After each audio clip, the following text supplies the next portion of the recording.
बहुत साल पहले की बात है। भारत के एक छोटे से गांव सीतापुर में एक शांत बहती नदी के किनारे एक विशाल और सूखा पीपल का पेड़ खड़ा था। लोग उसे भूतिया पेड़ कहते थे। दिन में वो पेड़ बिल्कुल आम लगता, पर जैसे ही सूरज ढलता उसके पास से गुजरने वाला हर इंसान कुछ न कुछ अजीब जरूर महसूस करता। सर्द हवा, कानों में फुसफुसाहटें और कभी कभी किसी औरत के रोने की आवाज। गांव की मान्यता थी कि इस पेड़ पर एक आत्मा का वास है, एक औरत की आत्मा जो यहाँ वर्षों पहले मारी गई थी। कुछ कहते थे उसने आत्महत्या की, कुछ कहते थे कि उसकी हत्या हुई, मगर सच्चाई कोई नहीं जानता था। राहुल 19 साल का एक लड़का गर्मियों की छुट्टियों में शहर से अपने दादा दादी के पास गांव आया था। राहुल निडर था, साइंस में विश्वास करता था और इन कहानियों को गांव वालों का वहम मानता था। एक शाम दादी उसे पुरानी कहानियां सुना रही थी।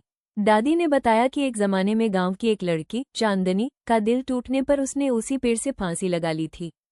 उसका प्रेमी उसे छोड़कर चला गया था और तब से वो पेड़ अभिशप्त हो गया। तब सुनकर मजा आने लगा। उसने ठान लिया कि वो उस पेड़ के रहस्य को कैमरे में कैद करेगा। अगली रात वो अपने मोबाइल और टॉर्च लेकर अकेला नदी किनारे उस पेड़ के पास पहुंच गया। चारों ओर सन्नाटा था। टॉर्च की रोशनी में पेड़ की टहनियां किसी काली चुड़ैल की उंगलियों जैसी लग रही थी। अचानक टॉर्च की रोशनी डगमगाई और कैमरे में एक सफेद साड़ी में औरत की परछाई दिखी। कौन है? राहुल चिल्लाया, पर जवाब में बस एक धीमी सी हंसी आई, ठंडी, डरावनी और सीधी आत्मा की हड्डियों में उतर जाने वाली। उसी वक्त पेड़ के पीछे से चांदनी सामने आई, वही चांदनी जिसकी तस्वीर दादी ने दिखाई थी। लेकिन वो इंसान नहीं, आत्मा थी। उसकी आंखें सफेद थीं और आवाज धीमी पर भारी, तू वापस आ गया? मुझे धोखा देने के बाद अब डर नहीं लग रहा? राहुल पीछे हटते हुए बोला, मैं तुम्हें जानता भी नहीं। चांदनी चीखी, हर जन्म की सजा है ये। तू मेरा वही प्रेमी है जिसने मुझे धोखा दिया। अब तेरा भी अंत होगा उसी पेड़ से। राहुल बेहोश होकर गिर गया। सुबह उसे दादी और गांव के लोग पेड़ के नीचे बेहोश पाए। दादी ने सच बताया, राहुल, तुम्हारा जन्म उसी आत्मा के प्रेमी के पुनर्जन्म के रूप में हुआ है।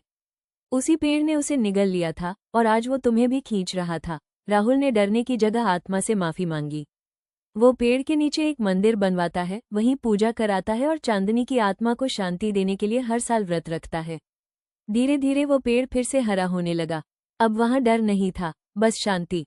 1 साल बाद जब राहुल मंदिर में पूजा कर रहा होता है, कैमरा धीरे धीरे पेड़ की ओर घूमता है। पेड़ पर एक कोने में फिर वही सफेद साड़ी में एक परछाई दिखती है और उसी डरावनी हंसी की गूंज